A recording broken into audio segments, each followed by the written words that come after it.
안녕하세요. 저는 올해 50살이 된 여자입니다. 이 나이 먹도록 결혼은 하지 못하고 싱글입니다.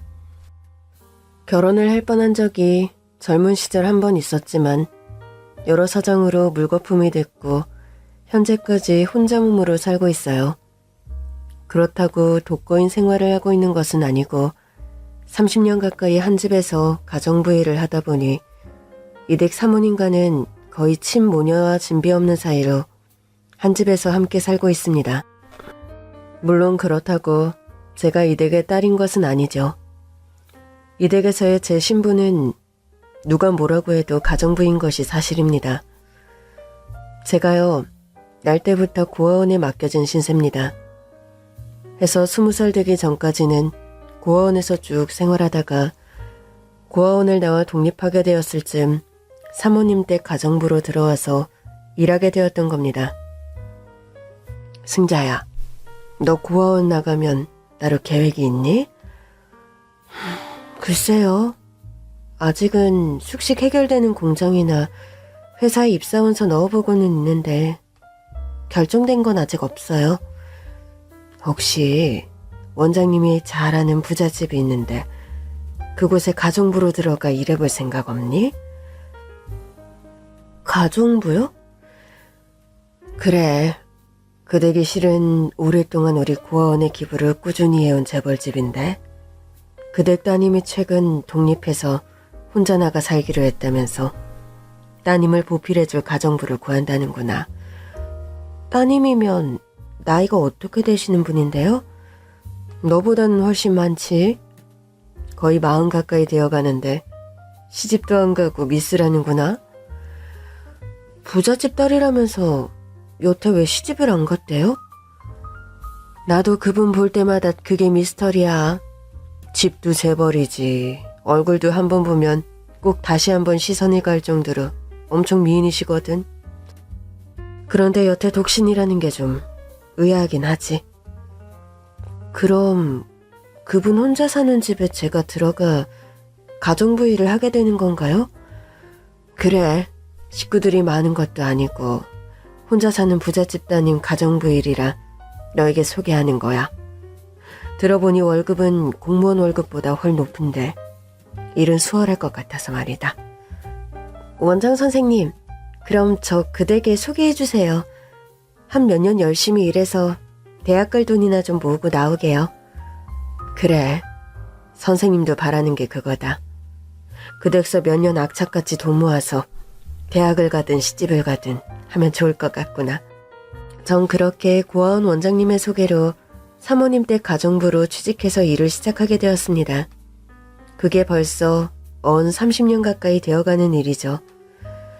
20살 꽃다운 나이에 재벌집 가정부 일을 시작하게 된 셈이었는데 그때 제가 일하는 댁의 주인이셨던 사모님은 이제 70살이 다 되어가는 할머니가 되셨습니다. 사실 사모님이란 호칭이 그분에게는 맞지 않는 말입니다. 그분은 평생 결혼하지 않은 독신이니까요.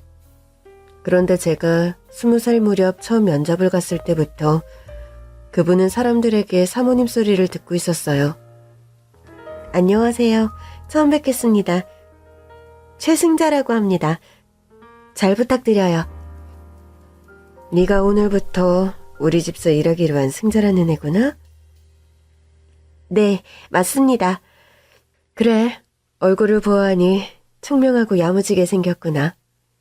난 입맛이 까다로워서 밖에 밥을 잘 못 먹는다. 요리는 좀 할 줄 아는 편이니? 네, 고아원 있을 때부터 식당 일을 제가 많이 거들어들여서 음식은 곧잘해요. 그래, 조미료 많이 쓰지 말고 담백한 식단 위주로 부탁해. 그리고 날 그냥 사모님이라고 부르면 되고. 사모님이요? 그래. 사실 너도 알다시피 난 결혼 안 한 노처녀라 사모님이라고 부르는 게 어폐가 있긴 하지? 아니, 뭐 제 말은 그런 뜻이 아니라 당황할 것 없어. 사람들 다 나를 사모라 부르면서 날 결혼한 여자인 줄 아니까. 그럼 그냥 아가씨라고 불러드리면 안 될까요? 친정 식구들이 그러더구나. 나이 마음 먹어 아가씨라 불리는 게 더 흉하다면서. 그냥 남들 보기에 남편 있는 사람처럼 보이는 게 낫다면서. 사모님이라 부르게끔 시키라고 말이야. 네. 그리고 난 내 마음속에는 남편이 있는 사람이거든. 그러니까 너도 날 그냥 사모님이라고 부르면 돼. 알겠습니다, 사모님. 사모님은 첫 만남에서부터 솔직 담백하고 호탕한 성격이었습니다. 요즘이야 40 넘은 처녀 총각이 흔한 시대지만 30년 전만 해도 그 나이에 여자가 싱글인 경우는 흔하지 않았어요. 난 늘 마음속에는 남편이 있는 사람이다. 전 그 당시에는 그 말이 그저 농담이겠거니 생각했습니다. 노처녀로 늙어가는 본인의 처지를 농담 삼아 불어 밝게 얘기하는 것인 줄만 알았는데 사모님의 그 말이 농담도 거짓말도 아닌 사무친 진실이라는 걸 아는 데에는 30년이란 긴 세월이 걸렸죠. 그것도 사모님이 돌아가신 사후에 말입니다. 어찌됐든 면접을 거쳐 저는 사모님 댁의 가정부로 일을 시작하게 됐고 저는 가정부 일을 야무지게 잘 해내서 사모님은 저를 무척 마음에 들어했죠. 승자야, 넌 나이도 어린데 어떻게 이런 음식도 만들 줄 아니? 쑥버무리가 입맛에 맞으세요? 옛날에 외가댁에 놀러가면 외할머니가 해주시던 바로 그 맛이야. 제가 고아원서 자랄 때 주방 할머니랑 친했는데 그 할머니가 가르쳐 주신 거예요. 어릴 때 지내던 고아원은 시골에 있어서 지천으로 봄이면 쑥이니 나물이니 천지여서 바구니 들고 많이 캐러도 다녔고요. 네가 직접 캐온 쑥으로 만든 거니 이것도? 네. 저번에 사모님이 휴가 주신 날 산에 다녀왔다가 산쑥이 보여서 냅다 한 주머니 캐왔죠. 내가 쑥버무리 좋아하는 건 어떻게 알고. 암튼 이거 한 10년 만에 먹는 것 같은데 너무 맛있구나. 사모님은 제가 만든 음식들을 유달리 좋아하셨습니다. 부잣집서 공주처럼 살아서 늘 맛있는 것만 먹고 살았다 생각했는데 예전 가정부 아주머니보다 승자 이솜씨가 훨씬 낫구나? 그럴 리가요. 그분은 한식 명장에 음식 잘하기로 엄청 유명한 분이었다면서요? 그래도 난 네 음식이 더 맛있어. 넌 간단한 찌개 하나를 만들어도 감칠맛이 있다니까? 이 나이에 간장이며 된장 직접 담그는 것도 대단하고. 제가 사실 고아원 시절 내내 주방 일을 담당하다시피 하며 지냈습니다. 어려서부터 워낙 요리하는 것을 좋아하고 재미있어 한 데다가 주방 할머니와 각별한 사이여서 더 그랬던 면도 있어요. 고아원 식당 일을 하시던 할머니는 젊어서 백반집을 오래 운영하던 분이셨는데 저를 친손녀처럼 아껴주시면서 된장, 고추장 담그는 법, 김치 담그는 법 등 본인이 평생 익힌 음식 노하우를 저에게 전수해 주셨거든요. 승자 이솜씨는 솔직히 나 하나만을 위해 섞이기는 아까운 솜씨다. 이댁사 돈 열심히 모은 다음 나중에 식당이라도 열까요? 나야 아쉽긴 하겠지만 네가 나중에 그리 독립을 한다면 아낌없이 지원해준다는 약속을 하마. 농담이에요, 사모님. 전 식당 할 생각은 없고 나중에 돈 좀 모으면 하고 싶은 게 하나 있어요. 그게 뭔데? 그런 게 있어 나서 네가 돈을 그렇게 악착같이 모으는 거니? 네, 사모님. 실은 저 돈 모으면 나중에 대학교에 꼭 가고 싶어요. 전 어려서부터 딱히 꿈은 없었는데 대학생이 그렇게 부럽더라고요. 대학생 되려고 내 밑에서 이렇게 가정부하고 있는 거야, 그럼? 뭐 꼭 그런 건 아니지만. 승자야, 대학이 꼭 그렇게 가고 싶니? 네, 전 여대생들이 그렇게 멋져 보이더라고요. 그럼 뭐가 고민이야? 지금이라도 가면 되지? 네? 지금은 돈도 없고 여력도 안 되는걸요?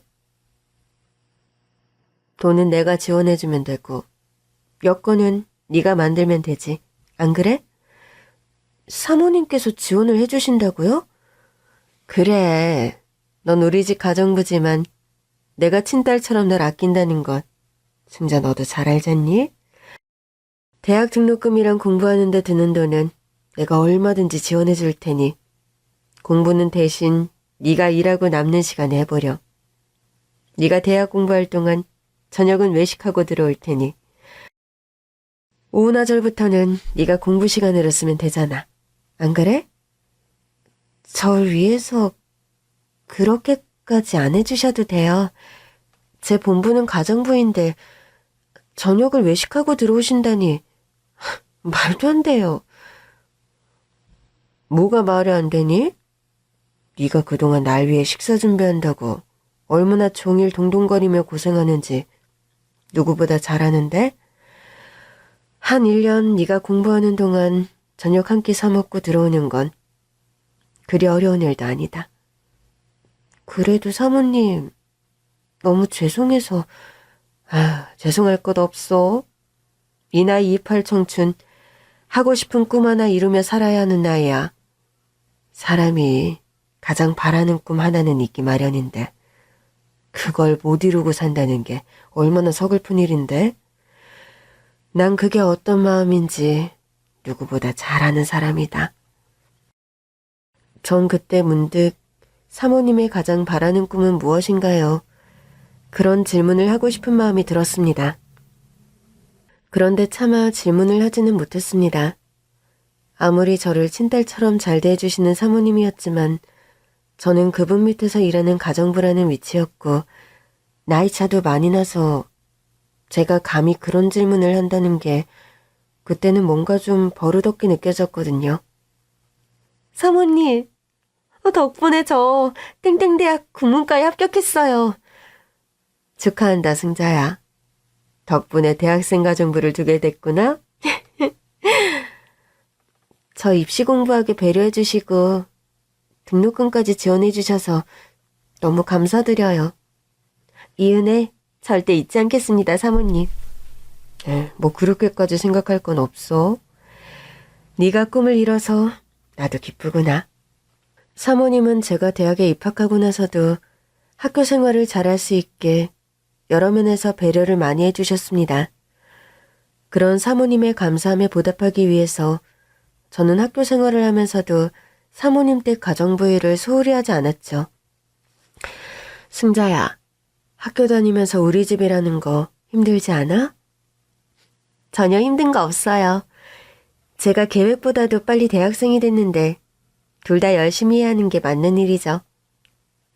요즘 너 사는 거 보면 하루 24시간 빈 시간이 없어 보여서 좀 미안해서 그러지.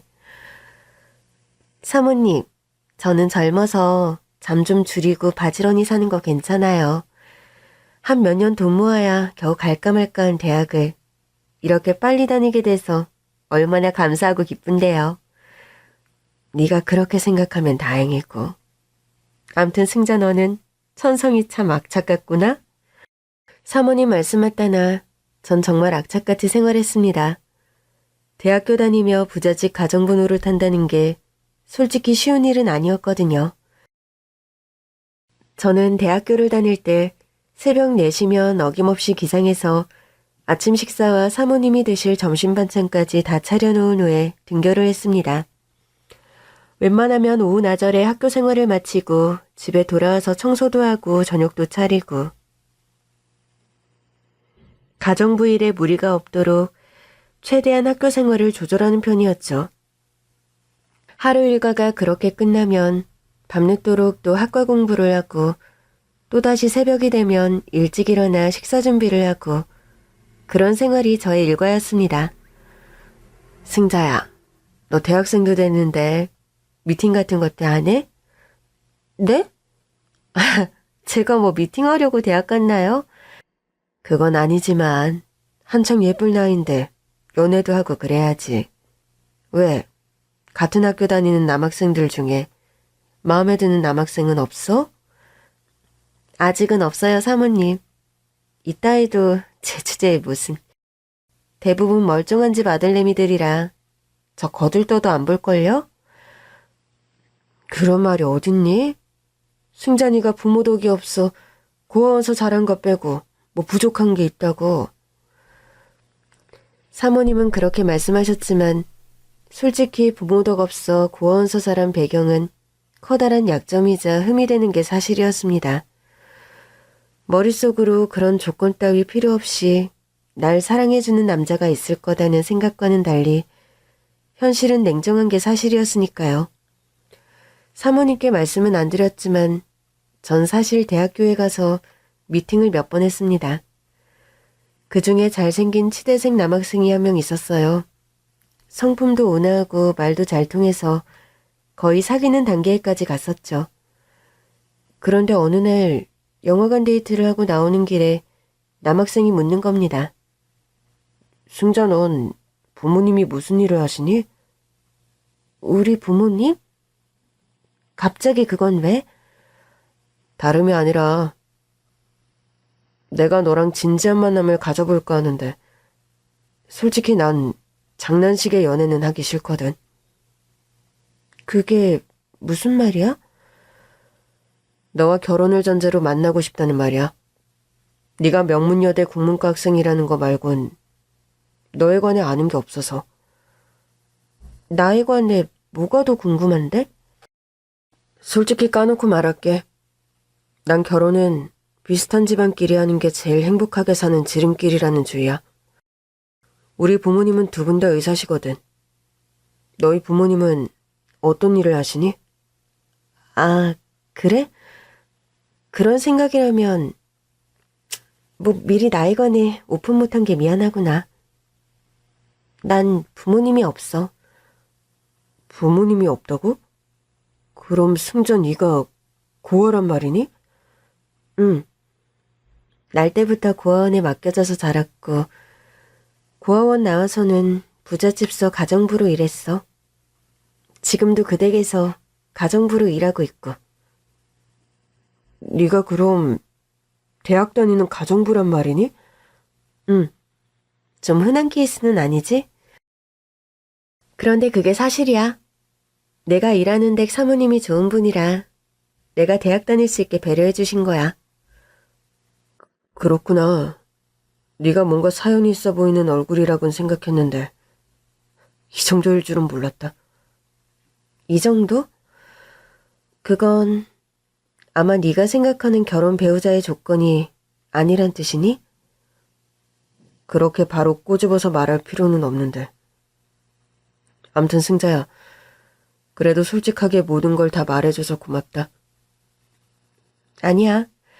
우리가 뭔가 관계가 심각해지기 전에 네가 입장을 분명하게 말해줘서 내가 고맙네. 그 남학생과는 그 후로 연락을 서로 하지 않았고 시작될 뻔했던 저의 연애는 그렇게 막을 내렸어요. 전 그런 얘기를 마음에만 품고 있다가 어느 날 사모님과 둘이서 우연히 소주를 마시다 저도 모르게 풀어놓게 되었죠. 뭐? 사내 자식이 겨우 그딴 이유로 승잔을 찾단 말이니? 뭐 시작도 안 했는데 차인 건 아니고요, 사모님. 집어치워라, 그런 놈은. 치대생? 치대생이면 다야? 승잔이가 어디가 모자라다고 감히 그런 망발을 씹으리다니. 그놈 이름이 뭐야? 내가 내일 당장 찾아가서. 사모님, 간두세요. 어차피 그 녀석 제 타입도 아니었거든요. 그래, 승자야. 너 싫다는 놈 붙잡아봐야 남는 거 하나 없다. 차라리 너만 좋다는 채대생이 훨씬 낫지. 사모님, 이 와중에 갑자기 웬 채대생 타령이세요? 치대생 하니까 갑자기 튀어나왔다. 채대생 애들이 몸도 건강하고 착실하잖니. 왜? 암튼 사모님, 엉뚱하고 웃기세요. 아, 갑자기 술 깼네요. 승자야, 남자는 조건도 외모도 다 중요치 않다. 가장 중요한 건 세상에서 널 제일 예쁘게 바라보는 눈빛. 너만 좋다는 일편단심. 그게 최고야. 그런 남자를 만나 네가 행복했으면 좋겠어. 사모님, 근데 그런 남자가 있을까 싶네요. 내 팔자에. 그래도 네가 나보단 나은 팔자일 거다. 나처럼 평생 해바라기 하는 팔자도 있는데. 취한다. 사모님은 술에 취하거나 가끔 습관적인 우울증이 도지고 날 때 그런 말을 자주 하셨습니다. 나는 평생 해바라기 하는 팔자다. 어렸던 저는 그때 그게 무슨 말이지? 하는 궁금증이 일곤 했었죠. 해바라기 하는 팔자라뇨. 사모님, 누구 평생 기다리는 남자분이라도 계세요?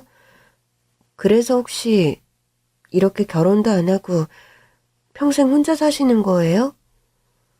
아휴, 승찬 네가 나를 놀리니? 해바라기는 눈에 보이는 해를 향해 자라니 덜 해롭지. 내가 기다리는 사람은 평생 보기도 힘든 사람인걸? 그런 사람을 뭐하러 기다려요, 사모님. 사모님처럼 고운 분이 너무 아까워요, 그건. 그러게. 나도 내 인생이 내가 너무 아깝다. 아깝고 지근해.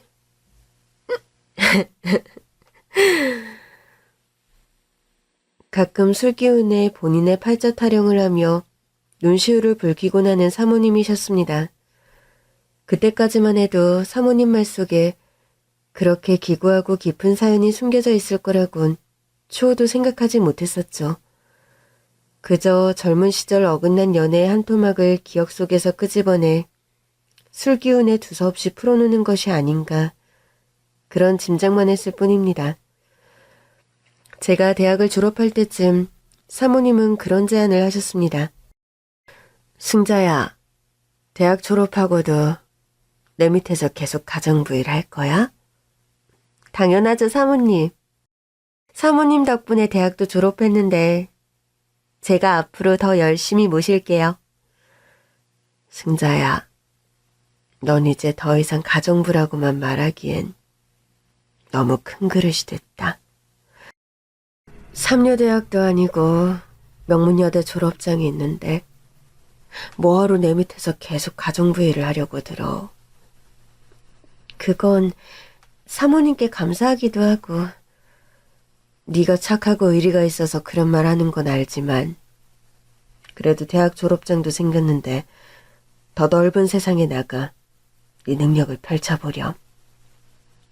제가 정말 사모님 곁을 떠나도 괜찮으시겠어요? 나야 당연히 널 내 곁에 두고 싶지. 너처럼 야무지고 손끝 매운 가정부를 어디서 구하니? 게다가 승자 넌 나와 대화도 잘 통하고 내가 결혼은 안 했지만 딸이 있다면 꼭 승자 너 같은 딸이었으면 그런 생각 속으로 많이 했단다. 사모님, 그런데 왜... 승자 넌 내 밑에 가정부로만 섞인 너무 아까운 아이니까. 나이 젊은 때 회사 같은 데 들어가서 일도 해보고 혹시 아니? 사회생활하다 멋진 신랑감 만나 결혼하게 될지도 모르고. 그런데 만약 회사 생활이 영 아니라면요? 그렇다면 고민 말고 내게 다시 돌아오렴.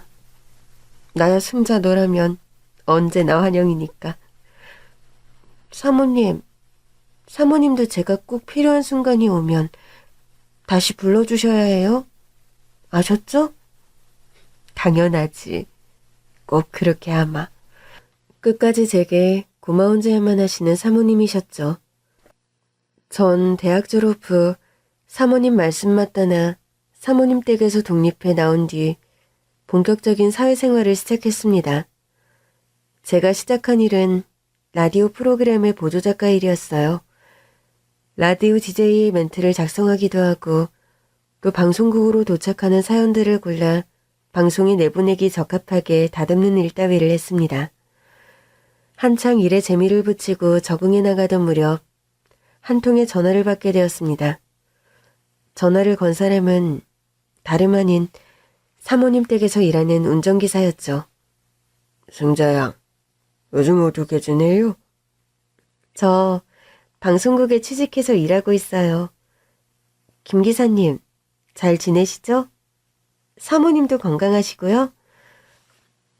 다름 아니라 안 그래도 사모님 건강 문제 때문에 전화를 드렸네요.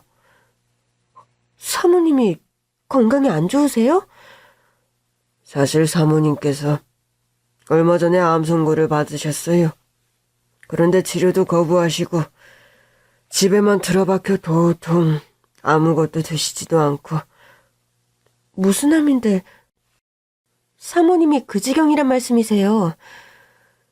무슨 암인지 아래 사람들한테는 입도 뻥끗 안 하세요. 침울한 얼굴로 방에만 틀어박혀 계시니 사모님께서 승자 씨는 딸처럼 맡기고 가까우셨으니 하도 답답해서 전화드려본 거예요. 잘하셨어요. 저 당장 오늘 댁으로 갈게요. 전 한달음에 사모님 댁으로 달려갔습니다. 오랜만에 뵌 사모님 얼굴은 말도 못할 정도로 초췌하고 병색이 완연한 겁니다. 아니 사모님, 이게 대체 어떻게 된 일이세요? 살이 왜 이렇게 많이 빠지신 거예요? 네? 내가 몸이 요즘 좀 안 좋아서 방송국 다니느라 바쁜 애가 여긴 어떻게 알고 왔어? 김 기사님 전화 받고 당장 달려왔죠. 사모님, 암이라면서요? 대체 무슨 암이세요? 치료도 안 받고 이렇게 집에 계시면 어쩌자는 거예요? 안쓰러운 몰골의 사모님을 보자 저도 모르게 눈물이 왈칵 쏟아지더군요. 날 위해 울어주는 널 보니 난 이상하게 위안이 되는구나. 너무 걱정하지 마, 승자야. 사모님이 암이라는데 제가 어떻게 걱정을 안 해요? 사모님은 제게 어머니와 다름없는 분인데 이렇게 아무 치료도 안 받고 돌아가시게 될 수 없어요. 사모님은 유방암 3기 진단을 받았고 예후가 무척 안 좋은 상황이었습니다. 병원에서는 시한부를 선고하며 항암 치료와 수술을 권한 상태였죠. 무엇보다 암은 식단 관리가 중요했기에 저는 방송국에 당장 사직서를 쓰고 사모님 병간호에 매달렸습니다. 너 내가 뭐라고 어렵게 들어간 직장까지 관두고 네가 내 병간호를 한다는 말이니? 사모님은 제 꿈을 이루게 해주신 분이고 또 어머니 같은 분이죠. 아무리 그래도 그렇지. 네 일까지 팽개치고 네가 병간호 자처하는 거 난 너무 미안하고 부담스럽구나. 사모님, 진짜 그게 그렇게 많이 부담되세요? 그래. 앞길 창창한 네가 지금 내 병간호나 하고 있을 때냐고. 그러니까 마음 독하게 먹고 일어나세요. 유방암이니 시한부니 그런 거 다 꿋꿋하게 이겨내시라고요. 승자야, 난 병원에서 이미 가망이 없다고 그랬어. 고통스러운 항암 치료하면서 병원에서 말라가고 싶은 생각도 없고 네 마음은 고맙지만 사모님은 유일하게 제 꿈을 지지해주고 제가 행복하게 살라고 아낌없이 절 지원해주신 분이에요. 전 태어나 처음으로 엄마가 주는 사랑 비슷한 걸 사모님께 느꼈어요. 승자야, 그건 사모님, 제가 감히 사모님을 어머니라 부르진 못하지만 사모님께선 제게 엄마나 다름없는 소중한 분이세요. 저 세상 천지 고한데 사모님마저 떠나시면 저 진짜 외톨이라고요. 저 혼자 남겨두고 떠나시면 안 돼요. 그러니까 악착같이 병을 이겨내시라고요. 제발. 전 눈물로 호소하며 사모님의 꺾인 의지를 일으켜 세웠고 지극정성으로 사모님을 간호했습니다. 삼시세끼 암 환자에게 적합한 유기농 식단을 정확한 시간에 드시게 했고 병원 치료와 규칙적인 운동도 빼놓지 않고 하게끔 도와드렸죠. 처음엔 사모님에게 시한부라며 3년 살기도 힘들 거라고 진단을 내렸던 병원이었습니다. 그런데 사모님의 의지와 저의 헌신적인 간호가 빛을 발한 건지 사모님께서는 암투병을 한 지 5년여 만에 기적적으로 완치 판정을 받게 되었습니다. 저로서도 놀랄 결과이네요. 어렵게 완치되신 거니 앞으로도 관리 철저히 하시면서 매년 정기검진 빠뜨리시면 안 됩니다. 사모님이 암 완치 판정을 받은 후에도 전 방송국으로 돌아가지 않았습니다. 대신 사모님 댁에서 가정부 일을 다시 하면서 일종의 재택근무를 시작하게 됐어요. 웹소설 공모전에서 입상을 하며 작가로 데뷔를 하게 되는 바람에 저는 웹소설 작가로 일을 하게 되었습니다. 일의 성격상 재택근무가 가능한 일이라 전 사모님 댁 일을 하면서 제 일도 같이 해나갈 수 있었습니다. 그렇게 저는 사모님 댁 가정부로 웹소설 작가로 하루하루 바쁜 나날을 보냈습니다. 승자야, 너 때문에 내가 목숨을 덤으로 건졌어. 고맙다. 사는 게 지치고 재미없어서 다 관두고 싶었는데 너로 인해 건강도 다시 찾고 사는 재미도 찾았구나. 제 곁에서 부디 오래오래 살아계셔 주세요, 사모님. 그런데 방송국에 글이 적고 미련은 없니? 난 그것만 생각하면 여태 마음이 무겁구나. 방송일도 나름 재밌었지만 전 제가 글을 쓸 수 있는 지금이 더 좋아요, 사모님. 웹소설이란 게 반응도 바로바로 올라와서 독자들과 소통도 수월하거든요. 제가 소설을 업로드하면 제일 먼저 읽고 가감없는 평을 해주는 고급 독자이자 제 소설의 1호 팬이 사모님이기도 하셨죠. 사모님께서는 건강을 회복하고 10년 정도를 무탈하게 일상생활을 잘 해나가셨습니다. 그런데 몇 년 전부터 건강이 급격히 다시 악화됐고 결국 병원에서도 모든 치료를 포기하고 집으로 돌아와 생애 마지막 며칠을 보내게 되었습니다. 30년간 가정부로 일한 나를 친딸처럼 대해준 재벌집 사모님께서 세상을 떠나기 며칠 전 마치 자신의 죽음을 예견이라도 한 듯이 제게 그런 말씀을 하시는 겁니다. 승자야, 내가 비밀이 있는데 나 죽거든. 어떤 남자한테서 연락이 갈 거야. 사모님, 왜 그런 말씀을 하시고 그래요?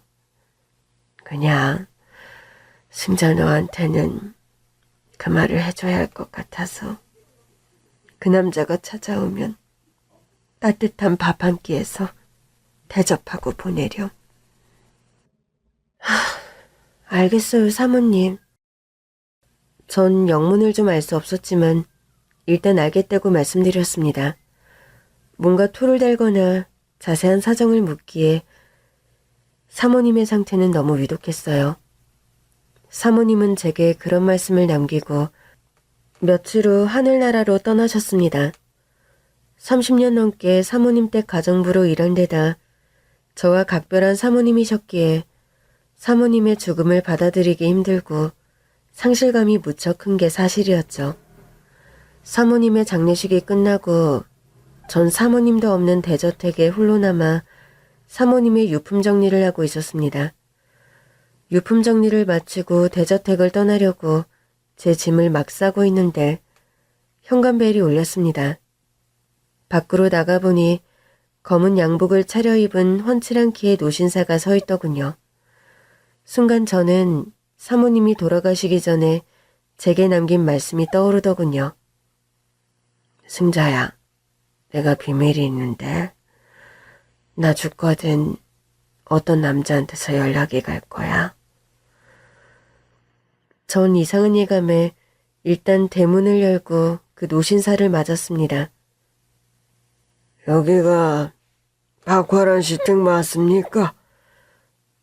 박화란 씨는 저희 돌아가신 사모님이신데 누구신지요? 화란이가 죽었다는 게 사실입니까? 네, 돌아가셔서 장례식이 끝난 지 얼마 안 되는 참입니다. 전 이 댁에서 30년 넘게 일하던 가정부고 사모님과는 무척 각별한 사이였어요. 안 그래도 사모님께서 사모님 사후에 남자분 한 명이 연락이 올 거란 말씀을 하셨는데 젊었을 적 수려한 미남자였을 것이 분명한 노신사였습니다. 나이가 들어 주름이 진 얼굴이지만 입체적이고 화려한 이목구비와 하얀 피부가 눈에 띄는 외양이었습니다. 노신사는 잘생긴 얼굴 가득 슬픔과 황망함을 억누른 채 떨리는 목소리로 말을 이어가더군요. 죄송하지만 댁 안으로 들어가 집 구경을 좀 할 수 있을까요? 전 박하란 씨와 예전에 아주 가깝던 사이인데 화란이의 유품 정리를 제가 좀 도와드리고 싶군요.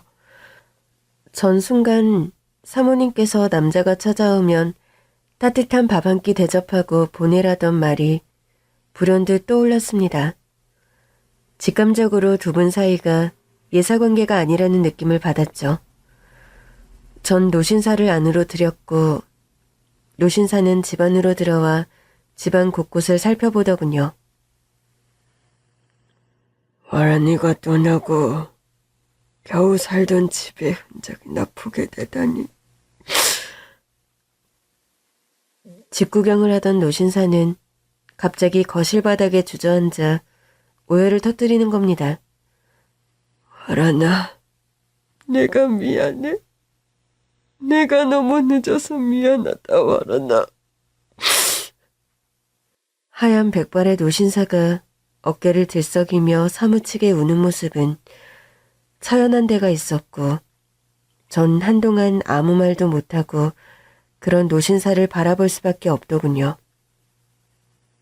저 실은 사모님께서 신사분이 찾아오면 밥을 한 끼 대접하라 부탁하셨는데 괜찮으시면 저랑 같이 식사하시겠어요? 노신사는 대답 대신 울면서 고개를 작게 끄덕거렸습니다. 전 그 노신사에게 생전 사모님께서 좋아하시던 반찬들 위주로 저녁상을 차려드렸고 겸상해서 함께 식사를 마쳤습니다. 식사를 조금 하다 수저를 놓은 노신사가 말을 하더군요. 화란이와 저는 한때 열렬히 사랑하는 사이였습니다. 사모님과요? 네, 결혼을 약속하고 미래를 함께하기로 했는데 저와 화란이 사이에는 허락되지 않은 일이었죠. 노신사에게 듣게 된 사모님의 과거 이야기는 너무나 기구하고 비극적이어서 말문이 막히고 가슴이 철렁 내려앉을 정도의 사연이더군요. 화란이를 처음 만난 건 대학 캠퍼스에서였어요. 난 군대를 다녀온 복학생이었고 화란이는 외국서 유학을 나다 돌아온 부잣집 아가씨. 저기 서현미술사 교양으로 듣죠? 네. 보니까 노트 필기 부지런히 하던데 좀 빌려주시죠? 싫은데요? 나한테 노트 맡겨뒀어요? 남자가 뭐 그리 노트 하나 가지고 인색해요? 그만 튕기고 노트 좀 빌려줘요. 그쪽 소원 하나 들어줄게. 내 소원이 뭔 줄이나 알고? 뭔데요? 다 들어준다니까? 나랑 사귈래? 그게 내 소원인데? 갑자기 말은 왜 놔? 소원 말하라고 했지. 말 놓으라고 했어? 말은 너도 놓고 있잖아. 어때? 소원 들어줄 거야, 말 거야? 너 진짜 어이없다. 내가 꼴랑이 교양노트 필기한 거네. 훌렁 넘어갈 여자로 보이니? 젊은 사모님과 노신사는 대학 시절 교양 강의를 들으며 만났고 필기노트를 빌려주는 계기로 연인이 되었다고 합니다. 난 화란이를 처음 본 순간부터 사랑했어. 언제면 말을 걸까. 항상 기회를 살피다 잘 안 됐는데 그런 부탁을 해오니까 난 넙죽 미끼를 던졌던 거지. 사모님과 노신사는 불같은 연애를 했다고 합니다. 만난 지 한 달도 채 안 되어서 둘은 결혼을 약속하고 미래를 함께하기로 했다고요. 살면서 이런 확신은 처음 느껴봐. 성민 씨는 내 운명의 상대가 확실한 것 같아. 아라나, 우리 졸업하기 전에 결혼할까? 너도 유학 다녀와서 다시 복학했고 나도 복학생이라 졸업하려면 2년이나 남았는데 2년은 너무 길지 않아? 하루라도 더 빨리 너랑 결혼하고 싶다. 진짜? 근데 나 벌써 결혼한다고 하면 우리 아버지 기절하실지도 모르는데? 그럼 2년씩이나 나한테 기다리라는 거니? 난 더 이상 너랑 데이트하고 따로 집에 들어가는 거 그만하고 싶다.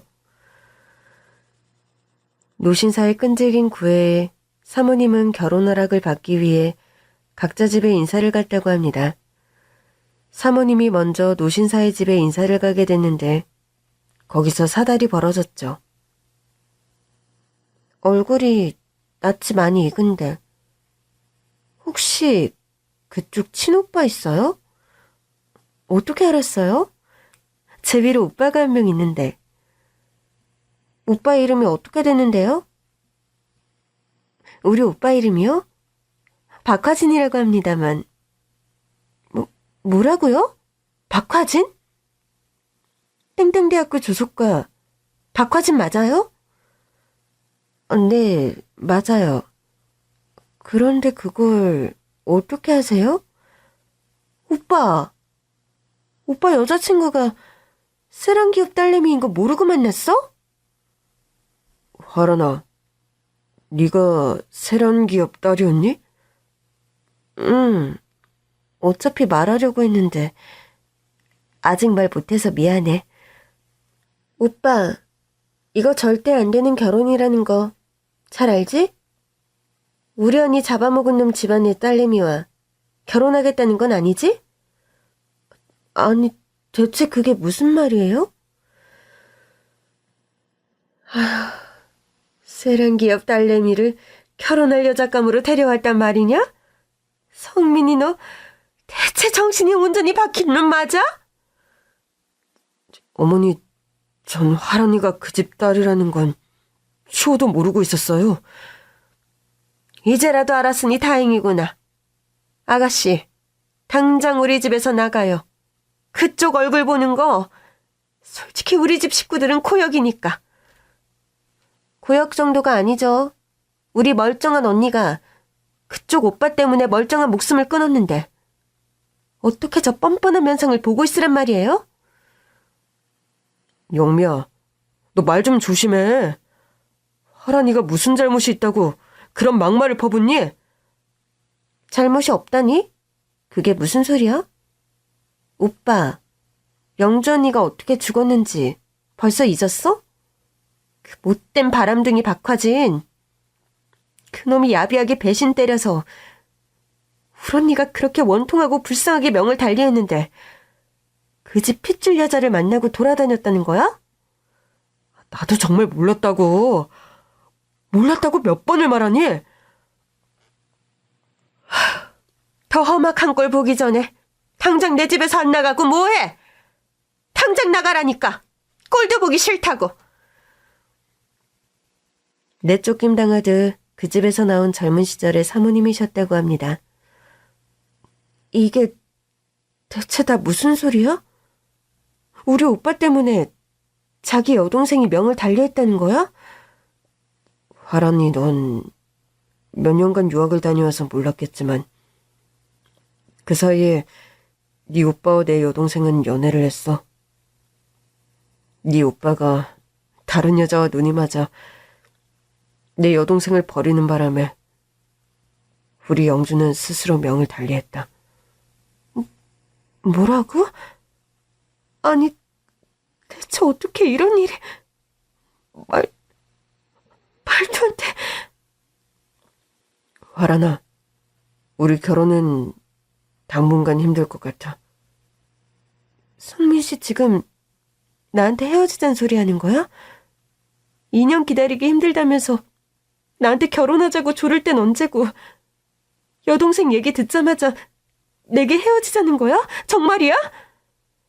그럼 어떡하니? 우리 어머니 안 그래도 심장이 너무 약해서 매사 조심하며 사시는데 나까지 충격 끼치면 못 일어나실 거야. 명 달리한 여동생과 쌍둥이 자매인 지금 내 여동생도 절대로 이 결혼 용납 못할 거고. 그럼 난 선미 씨와 헤어지면 바로 심장이 멈출 것처럼 괴로운데 난 죽어도 상관없다는 소리야? 그런 소리가 아니야. 화란아, 난 너와 결혼 못할 바엔 그 누구와도 결혼 같은 거 안 해. 나 기다릴게. 당신이 가족들 다 설득할 때까지 나 기다릴 거야. 우리 가족 모두를 설득할 때까지 시간을 좀 줄래? 그게 평생이 걸린다 하더라도 화란이 너만 기다려준다면 그게 언제든 난 너에게 달려올 거야. 평생이 걸려도 할머니가 돼도 당신 기다릴 거야. 그렇게 아픈 이별을 한 두 분이었다고 합니다. 노신사의 말을 들은 저는 눈물이 흘렀고 순간 무슨 말을 해야 할지 갈피를 잡을 수 없더군요. 전 일어서서 사모님의 유품을 몇 개 가져다 드렸습니다. 그 중에는 평생에 걸쳐 사모님이 써오신 일기장이 있었죠. 다 읽어보진 못했지만 몇 장 읽어봤을 때 누군가를 하염없이 기다리고 그리워하는 내용들이었어요. 사모님의 너무 사적인 내용들인 것 같아 더 읽지 않고 덮어두었는데 이건 신사분께서 가져가야 할 듯합니다. 노신사는 말없이 그 일기장들을 받아들더군요. 몇 년 전에 어머니도 돌아가셨고 하나 남은 여동생은 얼마 전에 그런 말을 하더군요. 이제 그만 그 여자에게 가보라고. 더 이상 오빠 사랑을 반대하지 않는다며 이제 내 사랑을 찾아 떠나라고 말해서 화란이에게 오려고 했는데 화란이는 이미 이 세상 사람이 아니라니. 조금만 더 빨리 여동생분께서 허락을 해주셨더라면 참 좋았을 거라는 생각이 드네요. 제 말에 노신사는 아무런 대답을 못하고 하염없이 흐느끼기만 했습니다. 감정을 겨우 추스르고 노신사는 사모님의 유품 몇 가지와 일기장을 가지고 집을 떠났습니다. 마르고 수척해 보이는 뒷모습이 금방이라도 허물어질 듯 보여 마음이 아프더군요. 전 그렇게 노신사를 떠나보내고 제 짐을 마저 싸서 대저택을 떠나왔습니다. 그런데 며칠 후 충격적인 비보를 접해야 했습니다. 전 사모님을 떠나보내고 여러 가지로 마음이 너무 심란해서 여행이나 훌쩍 떠나려고 짐을 챙기고 있었어요. 그런데 모르는 번호로부터 전화 한 통이 걸려온 겁니다. 저 박화란 씨 댁에서 일하시던 분 되시나요? 네, 제가 사모님 댁 가정부로 일하던 사람인데 누구시죠? 얼마 전에 그 댁을 찾아갔던 노신사분 한 분을 기억하시나요? 김성민 씨라고.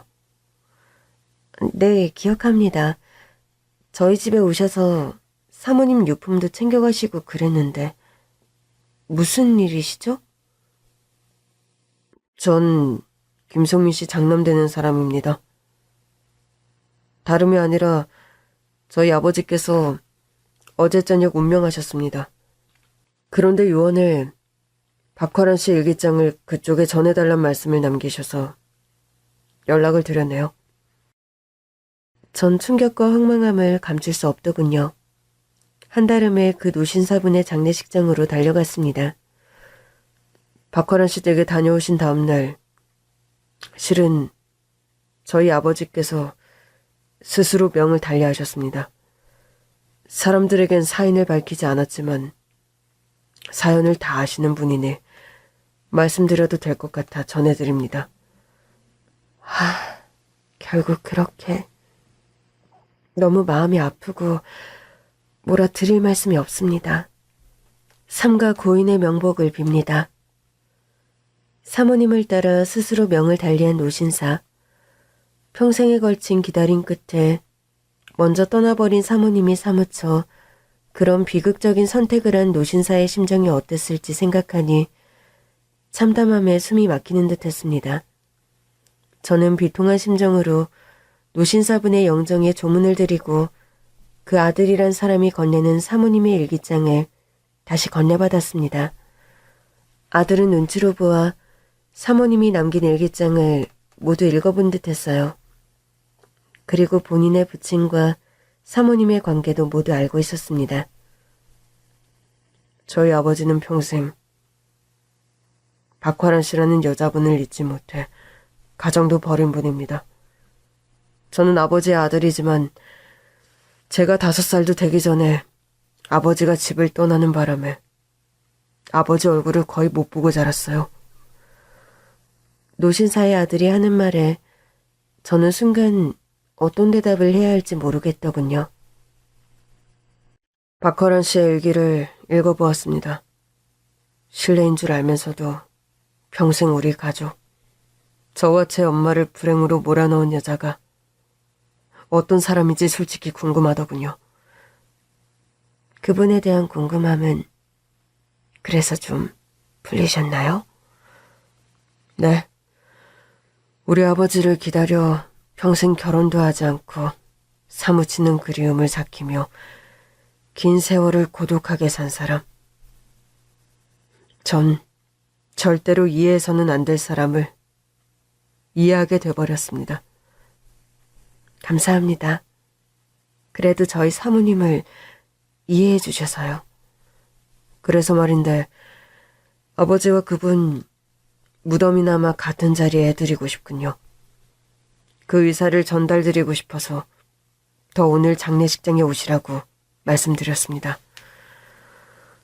노신사분의 아들 유지에 따라 사모님과 노신사분은 무덤을 나란히 옆에 두고 묻히게 되었습니다. 양지 바른 언덕이 또 저 멀리로는 푸르고 시원한 바다가 내려다 보이는 풍광 좋은 곳의 무덤가. 그곳에 나란히 묻힌 사모님과 노신사분입니다. 전 뒤늦게 그 아드님에게 받아든 사모님의 일기를 집에 돌아와 천천히 읽어보았습니다. 예정했던 여행은 그냥 취소하고 전 며칠 밤을 새워 사모님의 일기를 읽고 또 읽었답니다.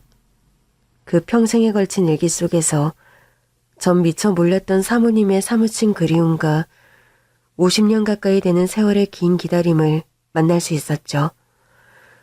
사모님, 지금 계신 그곳에서는 그토록 기다리던 그분을 만나 행복하신가요? 부디 두 분이 그곳에선 누구의 방해도 받지 않고 행복하셨으면 합니다. 이 생에서 비록 못 이룬 사랑이지만 다른 세상에서는 두 분만의 행복한 세상을 꼭 꾸려가시길요. 만약에 다음 생이란 것이 혹시라도 있다면 두 분 같은 분들이 다시 태어나고 다시 만나 못다한 인연의 실타래를 원도 한도 없이 풀어갈 수 있는 것이길 간절히 기원해 봅니다. 여러분 마음속에도 사무치게 그리운 누군가가 계신지요? 만약 그런 분이 있다면 오늘 밤 꿈속에서는 그리운 그분과 재회하는 행복한 꿈이 여러분 곁을 찾아왔으면 합니다. 긴 얘기 들어주셔서 정말 감사합니다.